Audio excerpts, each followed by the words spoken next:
travailler aujourd'hui à réfléchir à la marque Maroc et à ses différentes dimensions à travers effectivement cette occasion qu'a proposée en fait Casablanca Conférence. Mon intervention était effectivement autour de l'épopée de l'équipe nationale marocaine à la dernière Coupe du Monde et toute la visibilité et tout le contenu de marque qu'elle a pu construire pour la marque Maroc. Et on a vu effectivement qu'au-delà de la dimension quantitative de visibilité à travers le monde entier, qui a été effectivement une fenêtre incroyable, il y a du contenu de marque qui s'est développé à travers toutes les dimensions en fait, que les joueurs et la façon dont ils se sont comportés dans le cadre de cet événement, au-delà de la dimension footballistique, mais toutes les dimensions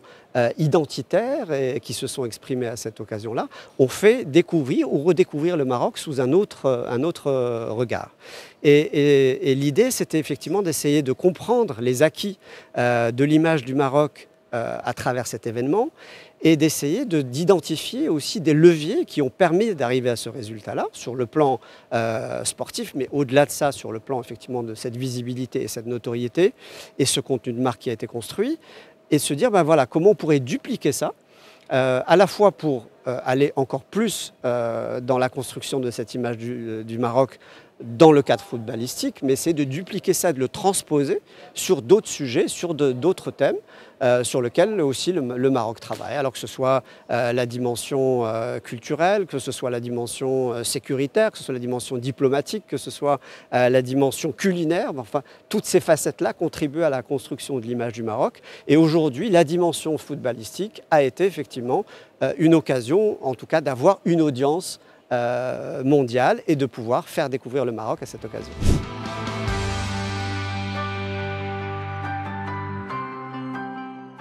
Je vais faire le parallèle entre une entreprise et un pays. Une entreprise, il y a une marque institutionnelle et il y a des marques produits. La marque institutionnelle, elle a un rôle de marque ombrelle, c'est-à-dire qu'elle va porter un halo positif sur la production de cette entreprise. Et à l'inverse, les marques produits sont là pour alimenter l'image de marque de l'entreprise à travers leurs performances dans leur champ d'activité. Si on fait ce parallèle-là avec un pays, on est dans la même logique, c'est-à-dire que les secteurs sont là pour alimenter la marque pays et inversement, la marque pays est là pour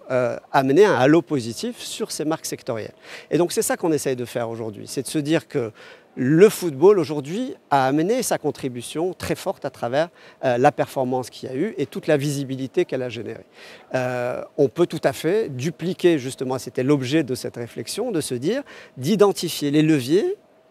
de la performance sur ce secteur-là et se dire est-ce qu'on ne peut pas les emmener et essayer de les dupliquer sur les autres secteurs de manière à ce que la diplomatie, même si elle le fait déjà très bien et qu'elle même antérieurement à la performance footballistique, sur le plan de la sécurité, sur le plan de la dimension culturelle, sur le plan de la dimension spirituelle, tous ces leviers de rayonnement du Maroc sont là. Maintenant, peut-être que ce sur quoi on peut aussi progresser, c'est sur la convergence de tout ça. C'est-à-dire qu'aujourd'hui, quelque part, on est un peu dans une organisation en silo où chacun travaille et travaille de mieux en mieux dans son champ précis. Mais c'est vrai qu'aujourd'hui, on n'a pas une marque Maroc qui est formalisée, qui est définie, dont quelque part les contours sont définis. Elle se constitue un petit peu en creux pour l'instant. Et ce serait bien à la fois de réfléchir à cette marque Maroc de manière à bien en définir toutes ces dimensions et qu'elle puisse être d'autant plus performante qu'elle est bien définie, et inversement, que tous ces secteurs-là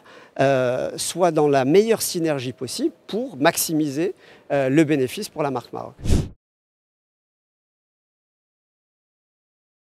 Comme dans une entreprise où il y a un comité de direction, où il y a les responsables de chacun des services qui contribuent à un moment donné à la gouvernance et au pilotage d'une entreprise, il faut dupliquer très simplement ce principe-là à l'organisation d'un pays. Et là où il y a des spécialistes dans chacun des secteurs qui ont la charge de leur secteur, de mon point de vue, ça ne suffit pas. C'est qu'il faut les faire travailler ensemble aussi pour construire cette synergie qui, à un moment donné, fait émerger cette marque halo qui vient effectivement, qui est multidimensionnelle par la contribution de chacun.